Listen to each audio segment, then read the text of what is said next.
10 minute കൊണ്ട് ചോറ് കഴിച്ചു തരും. അതുണ്ടാക്കണമെങ്കിൽ എത്ര മണിക്കൂർ വേണം? നല്ലൊരു ഉച്ചയൂണ് ഒരുക്കിയാലോ? നല്ല നാടൻ കോവയ്ക്ക ഇട്ടിട്ടുണ്ടായിരുന്നു.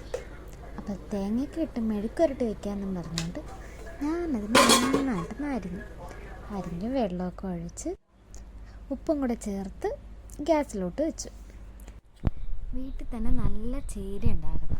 ചീരയുടെ കൂടെ മത്തൻ്റെ ഇലയും കൂടെ ചേർത്ത് ഞാൻ തോരൻ വെക്കാമെന്നും പറഞ്ഞ് നന്നായിട്ടൊന്ന് ഇത് മെഴുക്കുരട്ടി ഏകദേശം റെഡിയായി. ഇനി ഇവിടെയൊക്കെ തേങ്ങ ഇട്ടാണ് കഴിക്കുന്നത്.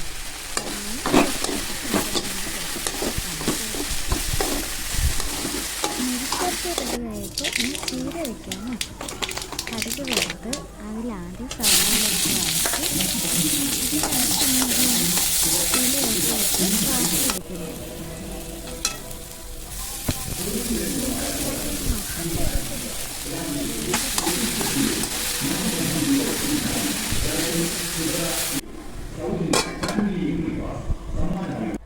തേങ്ങയിലോട്ട് വെളുത്തുള്ളി, മഞ്ഞൾപ്പൊടി, ജീരകം, കറിവേപ്പില, നല്ല കാന്താരി മുളകും കൂടെ ചേർത്ത് നന്നായിട്ട് മിക്സിയിലൊന്ന് ചതച്ച് വെച്ചിട്ട് ഈ തോരനിലോട്ട് കൊടുക്കും.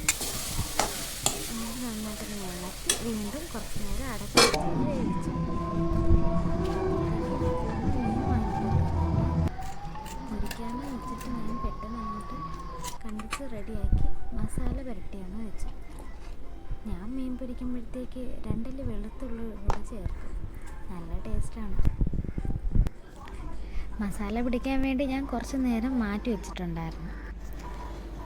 അത് കഴിഞ്ഞിട്ട് ചട്ടി അടുപ്പത്തോട്ട് വെച്ച് കുറച്ച് എണ്ണയൊക്കെ ഒഴിച്ച് മീൻ വറുത്തെടുക്കാൻ വേണ്ടി ഓരോന്നായിട്ട് കുറഞ്ഞ തീരെ വേവിക്കാവുള്ളൂ, അല്ലെങ്കിൽ പെട്ടെന്ന് കരിഞ്ഞിരിക്കും. അപ്പോൾ പിന്നെ അതിൻ്റെ ടേസ്റ്റ് അങ്ങ് മാറും. കണ്ണിന് കുറുക്കെടുത്ത ശേഷം ഞാനും ചോറ് കഴിക്കാമെന്ന് വെച്ചു. അമ്മ നല്ല ചമ്മന്തി ഉണ്ടാക്കി വെച്ചിട്ടുണ്ടായിരുന്നു. പിന്നെ കോവയ്ക്ക മെഴുക്കുവരട്ടി, നല്ല ചീരത്തോരന്, തലേ ദിവസത്തെ മീൻകറി ഉണ്ടായിരുന്നു. പിന്നെ മീൻ പൊരിച്ചത് കൂടെ കൂട്ടി നന്നായിട്ട് ചോറ് കഴിച്ചു. അപ്പോഴാണ് ഞാൻ ആലോചിച്ചത്, ഫുഡ് ഉണ്ടാക്കാൻ എത്ര മണിക്കൂർ വേണം? എന്നാൽ കഴിച്ച് തീർക്കാൻ ഒരു 10 മിനിറ്റ് മതി. ഇതൊന്നുമില്ലേലും അമ്മ ഉണ്ടാക്കി ആ ചമ്മന്തി കൂട്ടി കഴിക്കാൻ നല്ല ടേസ്റ്റായിരുന്നു കേട്ടോ. ഞാൻ നന്നായിട്ട് കഴിച്ചു. കണ്ണൻ അപ്പോഴത്തേക്കും ബഹളം തുടങ്ങി.